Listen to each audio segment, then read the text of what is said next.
What's going on, fellow wizards? My name is Damien, otherwise known as the Doctor, and I'm here to ask you a few questions. Are you tired of losing to $100 cards when you work at a fast food joint? Are you tired of only getting to choose 99 cards of your deck because Soul Ring is always an auto-include? Well, I've got the solution for you. Today I want to talk about the wonderful format that is PDH. PDH, otherwise known as Pauper Commander, is a 100-card singleton, same as regular Commander, but with a little bit of a twist. Our deck is going to consist of an uncommon creature as our Commander, which does not have to be legendary, any uncommon creature, and the rest of the deck is going to be full of commons. So there's a few reasons I want to talk about this format. One of them is the power level. I've personally really grown tired of coming up to a table and losing to decks that are full of the One Ring and Mana Crypt and all these disgusting cards. Old Gnawbone just getting trounced by the most overpowered things, losing to a creature that has 1 million power and trample, and just not really feeling the vibe of Magic other than money. Pauper is a chance to get away from all of this by creating more of an even playing field, in my opinion. Yes, there are still very strong Pauper decks that include infinite combos and all that sorts of nonsense, but you kind of get to choose between either playing CEDH Pauper or casual Pauper. Whereas in regular Commander, you're choosing between CEDH and casual Commander, where casual Commander can range from power levels of 1 to 9 and be all sorts of crazy stuff. However, Pauper, when you choose between casual or CPDH, it's really just those two choices. Casual Pauper is just always going to be games of very similar power level decks. And Pauper Competitive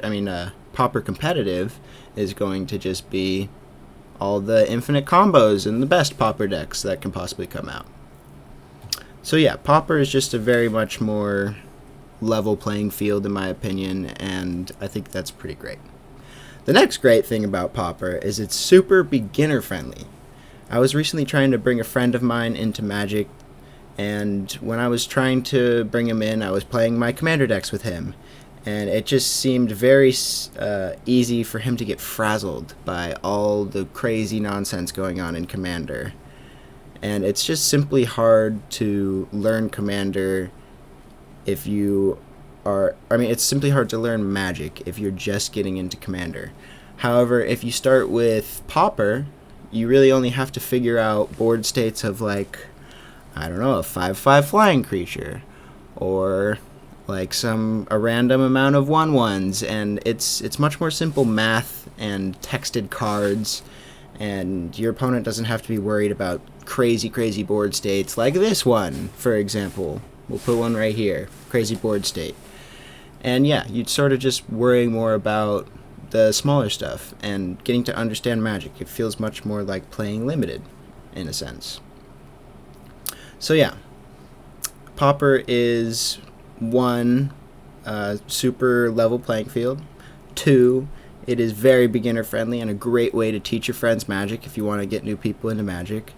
And next, we also have the fact that Pauper is great for veterans too. If you are a veteran player and you're worried that Pauper is just going to be too simple and boring, well, I am here to tell you that is completely wrong. Pauper is a great way to showcase and hone your Magic skills. But yeah, playing at maximum value is just going to be super important in Pauper. You're going to want to play your maximum value, your maximum potential, and get as much as you can out of everything. Whereas in Commander, you can miss 20 triggers and be perfectly fine, and you're just kind of sad that you missed, some extra treasure tokens or some extra damage or whatnot. But in Pauper, if you miss a few extra treasure tokens or a few extra damage, that might be the make or break of the game, which is much more interesting in my opinion. Yeah, if you are a player that has built 30 plus decks, this is also just a great format for you. I myself am up to 30 plus decks, and I was starting to just feel like the Commander deck building scene was getting dry. I just didn't have a lot of things that I was interested in building anymore, and I had to do extensive research to find on Scryfall to find commanders that I was actually interested in.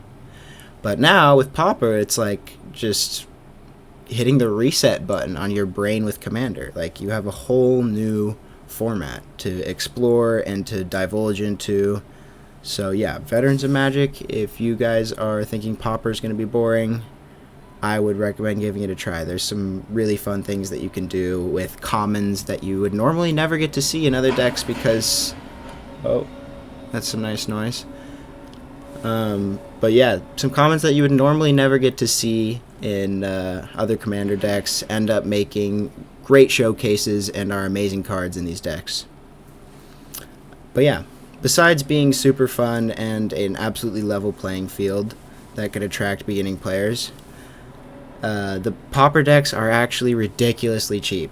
It's like $30 to $60 for an entire Pauper deck because it's all commons, and the most expensive commons are like 10 to 15 bucks, and yeah, you might make an expensive deck at that point, but it's pretty rare that you're gonna add even a $7 card in your Pauper deck.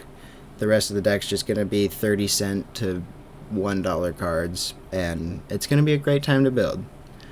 So yeah, there's just too many good reasons to start playing Pauper, to get into this format, and to get other people into Magic with this format. And I hope you guys take that to heart and start playing Pauper yourselves. I will definitely be putting up some more videos about the subject in the future, so stay tuned for that. And hopefully one day we'll get Pauper in local game stores just like Commander is right now.